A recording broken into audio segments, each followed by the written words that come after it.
అసలు మేము చాలా ప్రశాంతంగా మా స్టూడెంట్స్ యూనియన్ అందరం మార్చ్ చేసుకోవడానికి పోయాం. మేము స్టూడెంట్స్ క్యాంటీన్ దగ్గర స్టార్ట్ అయ్యి ఈస్ట్ క్యాంపస్ వరకు మార్చ్ చేసుకుంటూ పోయాం. బార్కేడ్లు వేసి మా మీద లాఠీ చార్జ్ చేశారు.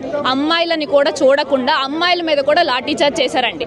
మీకు ఏ హక్కు ఉందని లాఠీ చార్జ్ చేయడానికి అడుగుతాం. మేము స్టూడెంట్స్ ఇక్కడ, మేము మా యూనివర్సిటీ స్టూడెంట్స్, మేము ఇక్కడ మా యూనివర్సిటీ వాళ్ళు చదువుకోవడానికి వచ్చాం.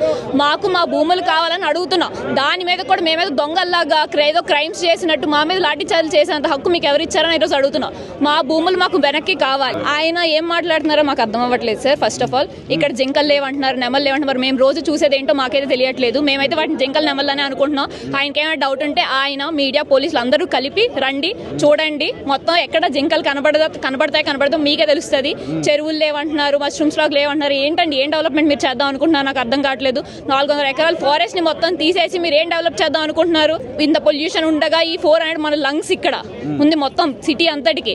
అలాంటి 400 ఏకర్స్ మీరు డిస్ట్రాయ్ చేద్దాం అనుకుంటే మీరు ఎలా అనుకుంటున్నారు నాకు అర్థం అవట్లేదు. స్టూడెంట్స్ యూనియన్ మేము ఉన్నాము, మేమైతే యుద్ధం అయితే ఆపం. అర్ధరాత్రికి రాత్రి లాంగ్ వీకెండ్ చూసుకొని ఉగాది ఇది అనగానే యూనివర్సిటీ స్టూడెంట్స్ అందరూ ఇంటికి వెళ్ళిపోతారు, వీకెండ్కి వెళ్ళిపోతారు. అంటే మిగిలిన స్టూడెంట్స్ అందరూ ఏం అడగరు అనుకుంటున్నారు, ఏమనుకుంటారు? రాత్రికి రాత్రి బుల్డోజర్లు తెచ్చి మొత్తం అంతా క్లీన్ చేయించేసి ఏం చేద్దాం అనుకుంటున్నారు అసలు నాకైతే అర్థం అవ్వట్లేదు. మాకు దీనికైతే ఆన్సర్ కావాలి, మా భూములు మాకు వెనక్కి కావాలి. గవర్నమెంట్కి మేము ఏం చెప్తున్నాం అంటే ఏదైతే ఉందో ఈ 400 ఎకరాలని ఒకవేళ మాకు హెచ్సియుకి ఇచ్చేయండి, లేదంటే దాన్ని ఆ నేచర్ని అలా ఉంచేయండి. ఆ నేచర్ని డిస్ట్రాయ్ చేయొద్దు.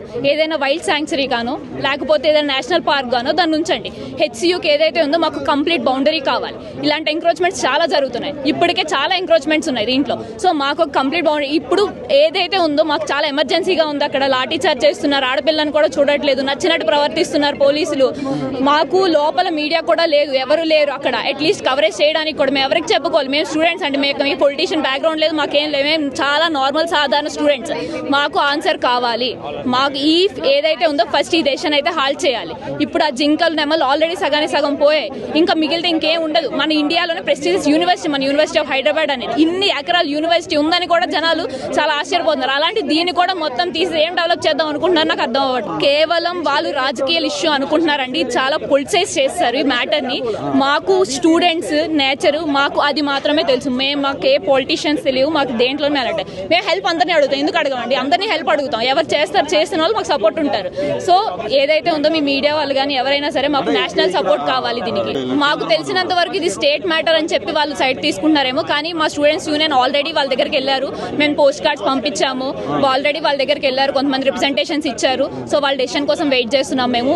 యాజ్ ఆఫ్ నౌ మాకు ఈ డెసిషన్ అయితే హాల్ట్ చేయాలి. ఈ యుద్ధం అయితే ఆగదండి.